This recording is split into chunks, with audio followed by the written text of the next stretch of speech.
Atmosfer politik di negeri ini selalu bising karena para elit susah untuk diam.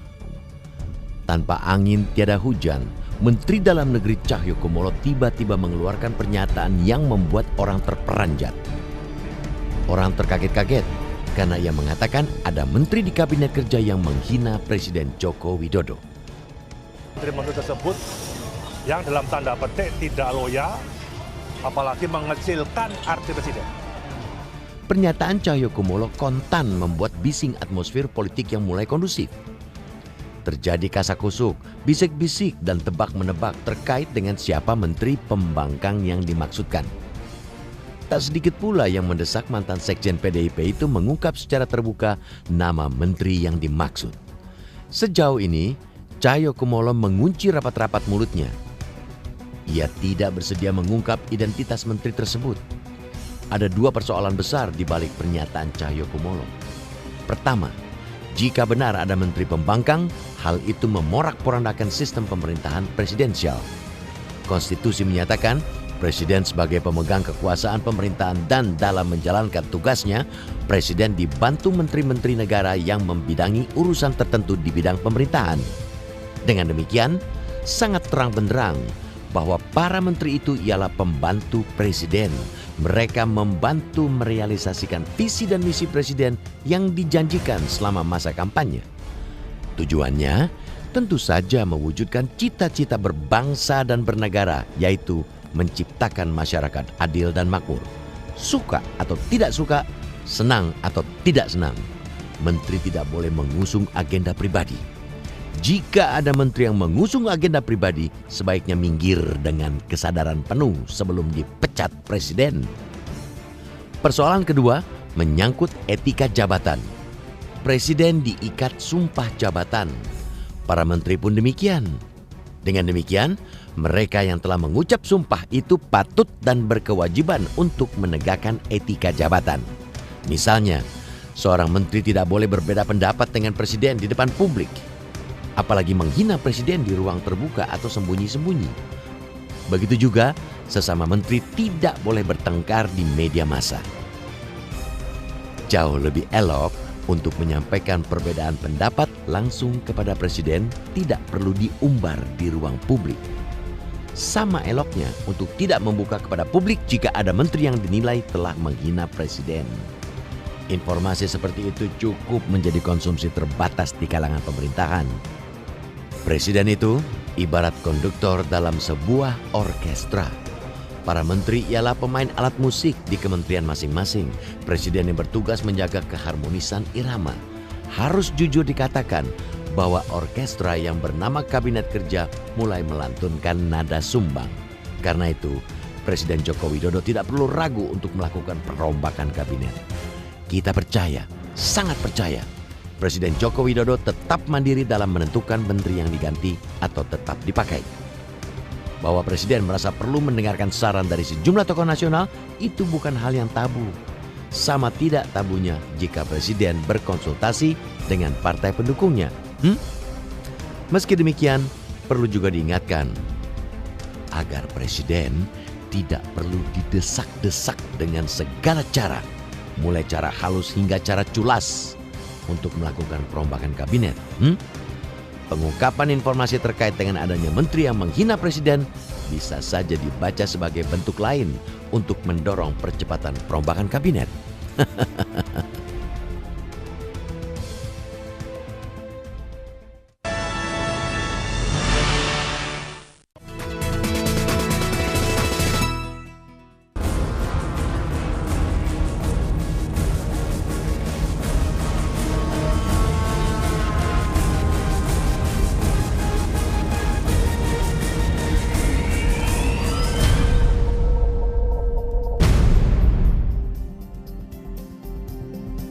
Pemirsa, intrik politik di balik reshuffle kian dinamis pasca Presiden Joko Widodo sudah membaca laporan evaluasi hasil kinerja sejumlah menteri. Lalu ada sejumlah manuver yang dilakukan oleh partai politik apa saja dan bagaimana kegaduhan politik ini sebelum atau menjelang reshuffle terjadi. Kami akan membahasnya pagi ini, namun sebelum kami membahas ada informasi pengantar berikut ini untuk Anda. Intrik politik di balik reshuffle kabinet kian dinamis pasca Presiden Joko Widodo membaca laporan hasil kinerja para pembantunya. Sejumlah parpol baik dari kubu KIH maupun KMP mulai bermanuver untuk mengamankan dan mendapatkan jatah sebagai pembantu presiden. Angin segar bagi parpol oposisi agar presiden membuka peluang menteri dari parpol kubu KMP pun dihembuskan. Pertimbangannya menurut Wakil Sekjen PDIP Ahmad Basara untuk menambah kekuatan politik pemerintah di parlemen. Konsekuensi logisnya, Pak Jokowi harus mendapatkan dukungan minimal 50+1 dari jumlah kursi yang ada di DPR agar posisi politik pemerintahannya didukung kuat oleh parlemen sehingga stabilitas politik sebagai prasyarat pembangunan itu bisa terpenuhi. Namun angin segar itu justru ditampik oleh Wakil Ketua DPR Fahri Hamzah. KMP menurut politikus PKS itu tidak memerlukan jatah menteri. Sedangkan mantan Ketua Umum PP Muhammadiyah Syafi'i Ma'arif menyarankan agar presiden mencari menteri yang nantinya tidak menjadi beban pemerintahan. Kerja aja dulu sendiri ya. Kami nggak ada agenda itu gitu loh. Kerja aja dulu sendiri. Kan kami nggak ganggu. Kecuali kalau kami ganggu. Nggak ganggu kan. Kecuali kalau kami ganggu. Dan nggak ada niat itu. Kita nahan diri terus ini. Ya, nahan diri terus. Udah silakan gitu. Sampai kapan Bang? Jadi nggak usah ngajak-ngajak gitu loh. Kalau ada reshuffle, carilah para menteri yang petarung, ya, yang betul bisa membantu presiden, ya, yang jadi beban. Ya kita saran aja, sampai tapi kan tidak mudah juga ya, soalnya kan partai itu kan sudah mereka punya jatah masing-masing, itu jadi masalah juga. Dan semuanya kalau para menteri itu orang betul-betul profesional ya dan punya visi jauh ke depan, beban presiden itu lebih ringan. Letupan gejolak reshuffle kabinet juga melahirkan hubungan antar menteri dalam kabinet kerja yang kini menjadi sorotan. Pernyataan adanya menteri yang tidak loyal kepada presiden dilontarkan mantan Sekjen PDIP Cahyokumolo yang kini duduk sebagai menteri di kabinet kerja. Meski tidak disebutkan nama menteri itu, Rini Sumarno yang menjabat Menteri BUMN membantah dirinya menteri yang tidak loyal tersebut.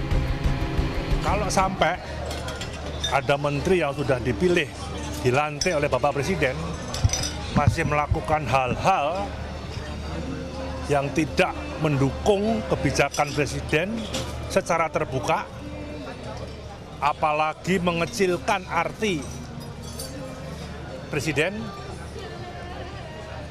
saya yakin Bapak Presiden sudah mendapatkan data-data.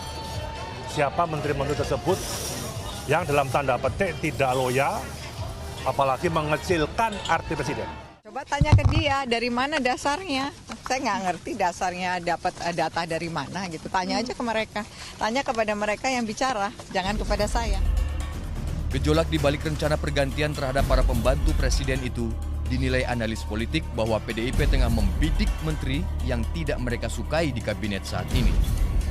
PDIP ini dalam beberapa kesempatan sudah menyatakan mereka sangat tidak suka dengan beberapa figur di kementerian atau di sekeliling Pak Jokowi saat ini. Dulu ada istilah trio singa dan seterusnya. Saya kira itu adalah bagian dari proses untuk mendorong supaya reshuffle terhadap beberapa figur yang mereka anggap sebagai pengkhianat, yang mereka anggap sebagai penghalang komunikasi dengan presiden itu bisa segera jalan. Bola panas reshuffle kabinet yang masih berumur 8 bulan itu kini sepenuhnya berada di kaki sang presiden. Lapor mengenai menteri hanya presiden yang tahu. Setelah lebaran kita bermaaf-maafan.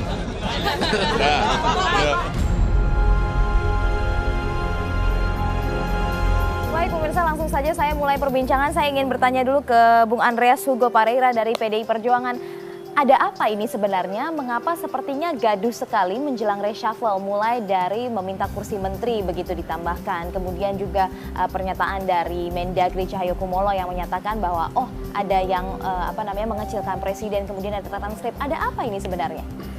Ya pasti ada sesuatu lah. Ada sesuatu yang menjelang reshuffle ini gitu. Dalam arti ya bahwa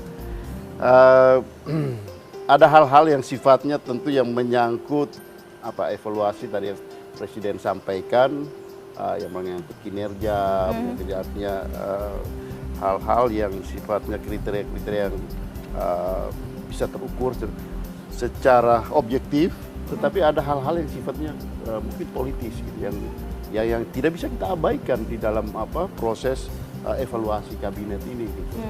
Ya sehingga ya ini muncul kayak ya sebagai ungkapan-ungkapan yang muncul ke publik seperti ini gitu. Tapi kenapa kemudian dimunculkan informasi kepada publik bahwa ada menteri yang mengecilkan, kemudian transkrip secara disebar begitu ya? Apa yang membuat PDIP sepertinya ingin sekali mendesak reshuffle ini dan menyasar sejumlah nama begitu? Saya kira sudah cukup lama lah kalau kita dengar sejak awal kan sudah ada beberapa hal yang menjadi ganjalan di dalam proses pemerintahan ini ya, tapi ya berkaitan dengan ya figur-figur atau ini tertentu saya kira tidak pas lah kalau kita untuk menyampaikan ini pada kesempatan ini, tapi tentu harus kita akui bahwa ini ada persoalan. Oke, Pak Kodari, Anda mungkin bisa berkomentar soal apa yang sudah digulirkan oleh Pak Cahyo begitu ya. Kemudian juga soal transkrip, komentar Anda seperti apa? Ini betul atau tidak? Saya kira begini, kondisi objektifnya memang membutuhkan Presiden melakukan suatu perubahan ya dalam tim kerjanya.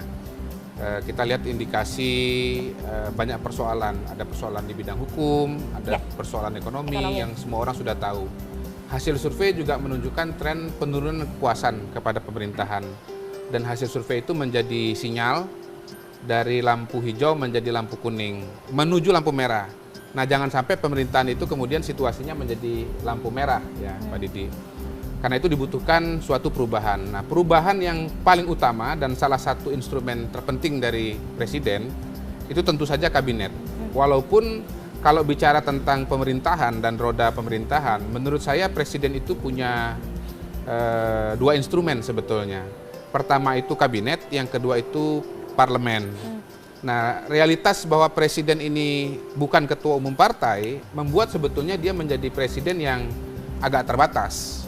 Artinya didukung oleh PDI Perjuangan, dia kader PDI Perjuangan, tetapi kalau kita bicara struktur partai, dan di parlemen itu yang lebih bicara adalah struktur partai, Jokowi bukan the man in charge, katakanlah begitu. Nah, karena itulah kemudian sebetulnya pada hari ini Presiden Jokowi itu memang sangat tergantung kepada kabinetnya.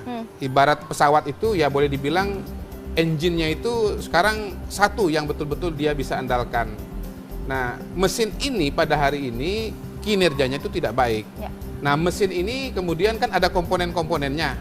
Pada hari ini komponen-komponennya itu ada dua macam, ada dua perspektif yang kita bisa kategorisasikan, katakanlah begitu Pak Andreas. Pertama itu kategori mesin partai, yang kedua itu individu begitu.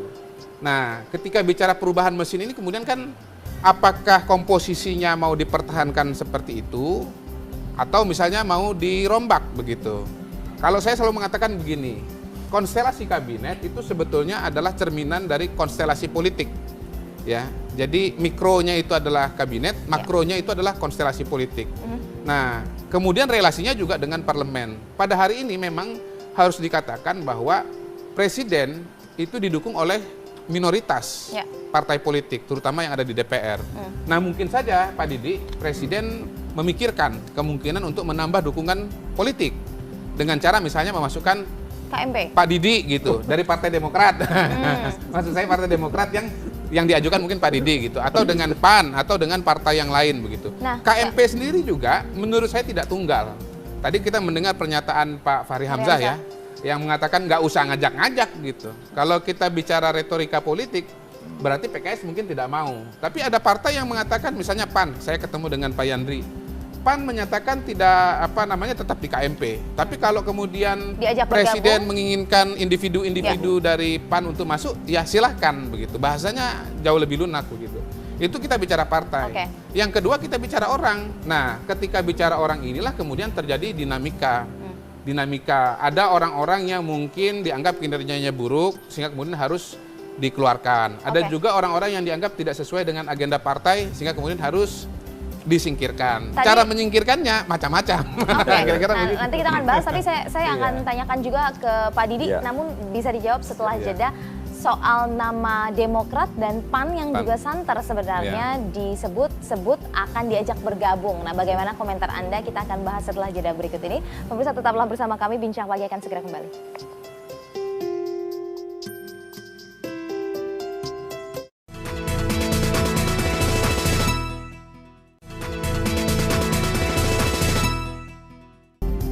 Kembali di Bincang Pagi, pemirsa, melanjutkan pertanyaan saya tadi sebelum jeda. Pak Didi, Demokrat salah satu yang disebut santer akan diajak bergabung begitu, walaupun kita juga tidak tahu apa yang ada di benak Presiden Joko Widodo. Komentar dari teman-teman Demokrat sendiri seperti apa?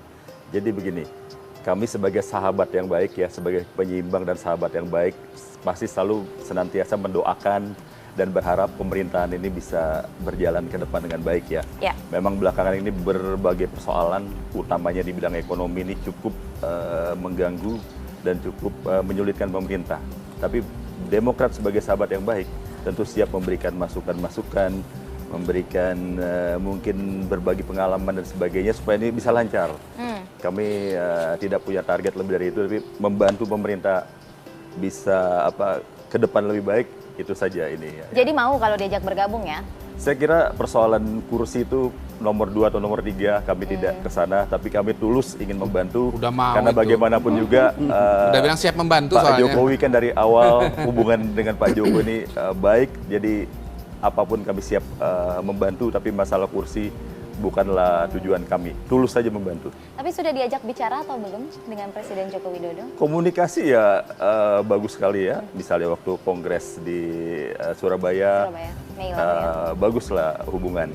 Tapi kan hubungan yang baik itu kan tentu bukan target kursi, bukan target jabatan, tapi bagaimana Demokrat bisa berperan, bisa membantu sebaik-baiknya. Karena kalau pemerintahan ini baik ke depan kan, yang ini baik bagi rakyat Indonesia, berarti kan bukan baik bagi Demokrat dan Pak Jokowi atau PDI saja, tapi baik bagi rakyat Indonesia. Demokrat hendak membantu pemerintah menyelesaikan sejumlah isu. Kalau isu-isu apa yang kira-kira Demokrat punya perhatian lebih?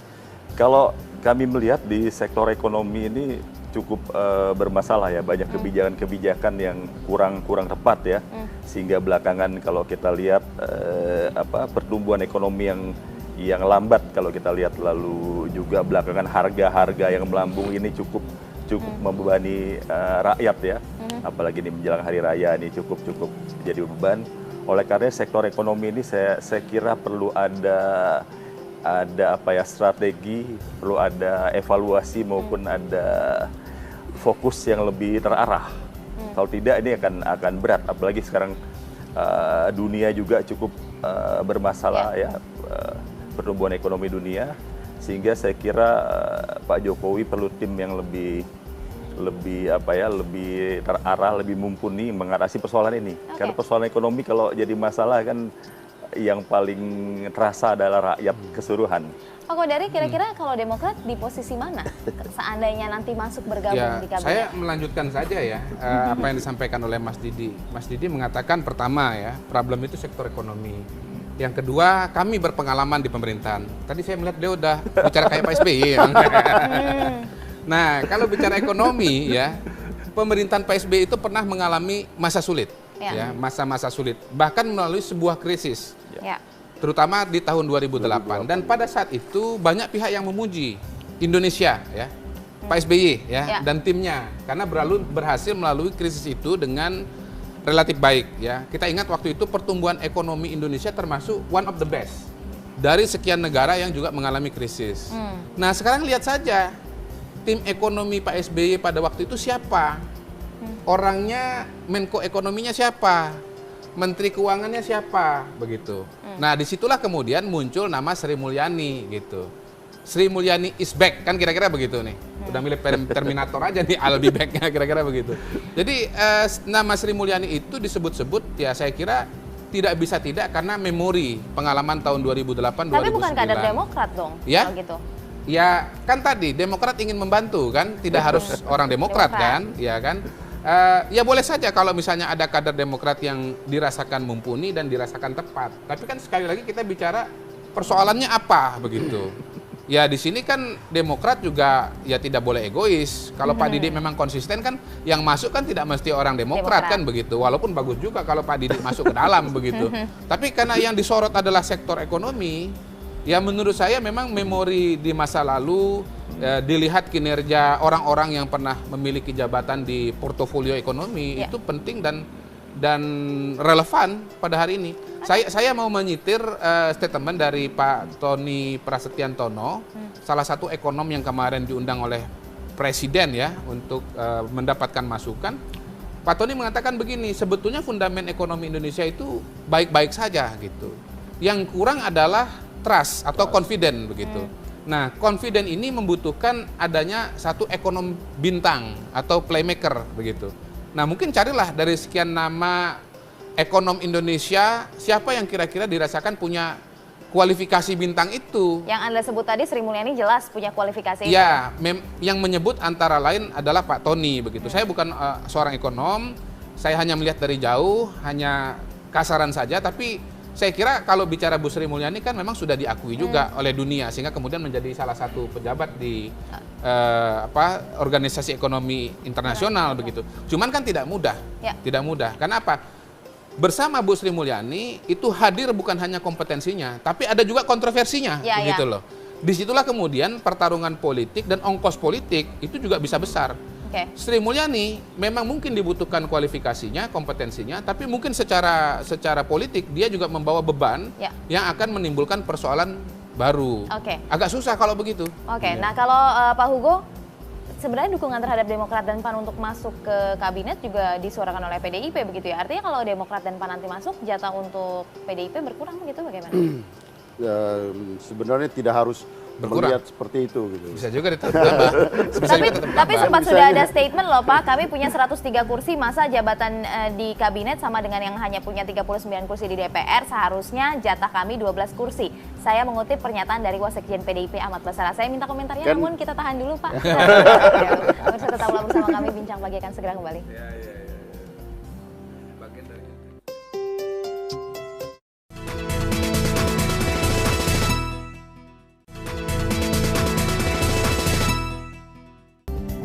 Baik pemirsa, langsung saja saya mulai kembali perbincangan. Bung Andreas, bagaimana dengan pernyataan PDIP meminta kursi lebih banyak begitu ya, mengharapkan kursi yang menteri yang lebih banyak, tapi kalau Demokrat dan PAN ikut bergabung artinya berkurang kursinya?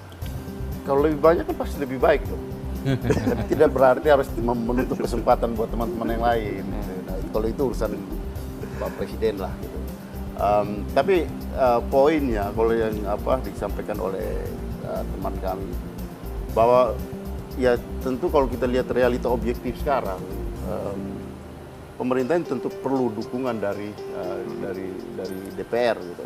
Dan di situ ya tentu salah satu potensi misalnya kawan kita yang ada di dekat-dekat sini gitu. Dalam arti support yang dukungan di parlemen dengan komposisi yang sekarang 297 206 itu memang ya agak jomplang, itu harus diakui gitu. Nah, sehingga untuk pemerintahan yang lebih efektif, lebih pengambilan keputusan yang lebih cepat, ya sebenarnya dari awal juga kita sudah mengingatkan bahwa dukungan di parlemen itu penting gitu. Nah, sehingga ya kalau memang ini waktunya ya salah satu momentum yang bisa dipertimbangkan oleh Presiden tentunya di dalam membuat perimbangan baru gitu di dalam komposisi dukungan di DPR nanti. Tetapi ya tentu juga ya seperti tadi rekan Fahri Hamzah dan teman-teman yang lain yang menyampaikan, ya kita juga hormati gitu apa artinya sikap mereka gitu di dalam yang berada di luar pemerintahan.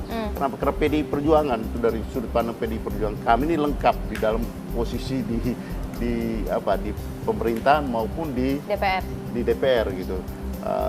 Karena kita juga bangga ketika kita berada di luar pemerintahan, Mas Didi dan kawan-kawannya berada di pemerintahan.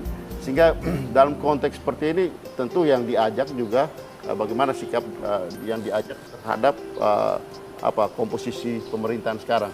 Poinnya adalah bahwa tentu ketika masuk di dalam suatu pemerintahan, ya juga harus komitmen dengan pemerintah dalam arti ya dukungan yang diberikan pada pemerintahan. Jadi PDIP sudah clear bahwa kalau Demokrat dan PAN bergabung itu tidak apa-apa ya, walaupun jatahnya PDIP tidak bertambah tidak apa-apa. Ya, saya kira soal itu kan bisa diatur dihitung kembali di dalam komposisi dari 34 yang sekarang ada, ya itu kan bisa diatur kembali oleh Pak Presiden. Oke, tapi pertanyaan saya Bung Andreas bahwa transkrip mengenai perbincangan yang diduga Rini Sumarno itu beredar, tapi kami juga mendapat informasi bahwa sebenarnya ada rekaman, betul atau tidak?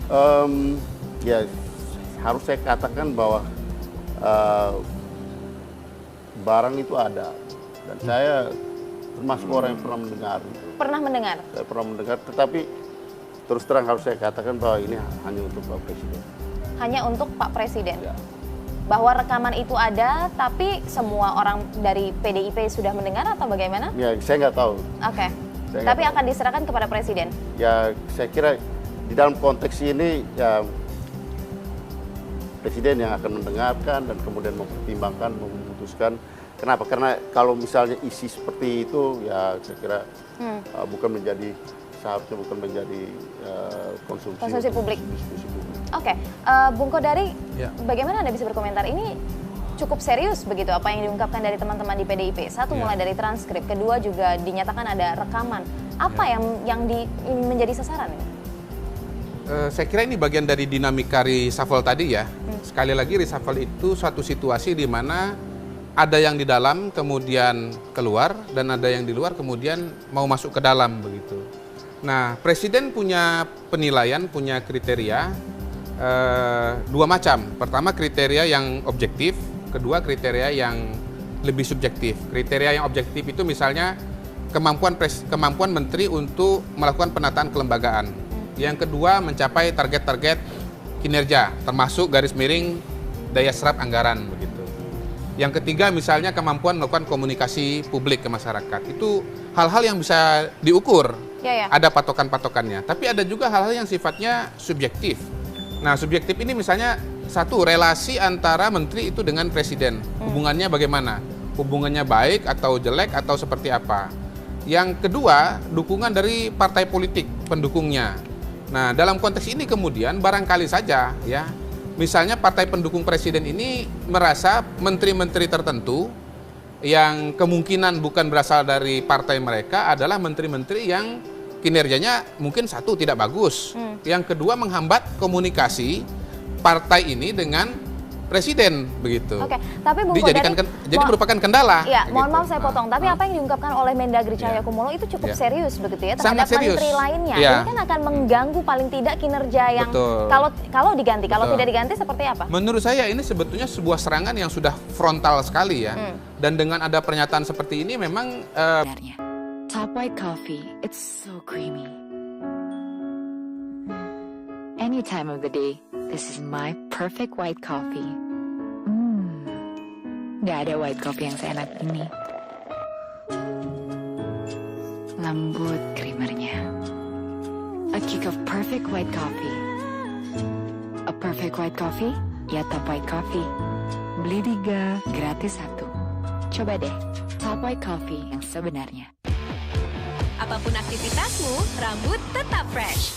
Musing Refreshing Cool. Dengan Improve Complex CPTO, hilangkan ketombe 360 derajat di semua sisi.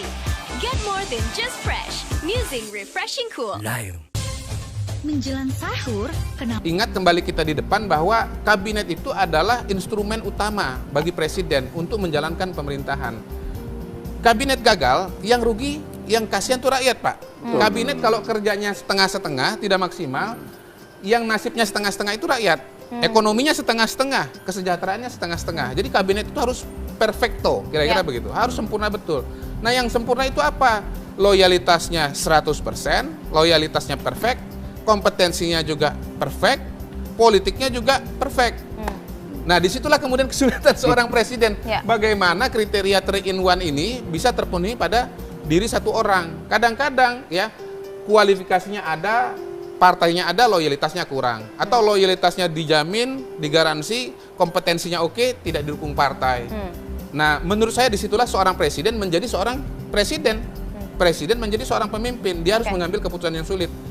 pada hari ini saya mengatakan Presiden harus memilih siapa kawan dan siapa lawan. Tidak mungkin seorang presiden itu semua temannya, nggak mungkin, nggak mungkin. Mau dia sebagai presiden dia harus mengambil keputusan-keputusan yang sulit, dan disitulah kemudian dia lebih baik mengambil satu garis, teman saya siapa, lawan saya siapa, dan bertarunglah menghadapi situasi itu. Tapi yang selama ini diungkapkan oleh Presiden Joko Widodo adalah yang akan dipilih kalaupun nanti ada reshuffle adalah kan orang-orang yang memang punya kapabilitas begitu ya, yang bisa meningkatkan kesejahteraan masyarakat. Tentunya itu yang jadi tujuan utama begitu. Tapi masalah kemampuan kapabilitas politik dan loyalitas itu juga menjadi pertimbangan yang cukup besar. Nah, ini terkait dengan untuk mengumpulkan kekuatan di dalam kabinet itu tidak hanya dari KIH tapi juga dengan partai lain. Karena itulah disebut Demokrat dan PAN. Apakah kemudian ketika nanti misalnya Demokrat akan diajak bergabung, ada perubahan sikap politik? Mungkin Mas Didi bisa jawab, namun setelah jeda berikut ini kita tahan dulu. Pemirsa, tetaplah bersama kami, Bincang Pagi akan segera kembali.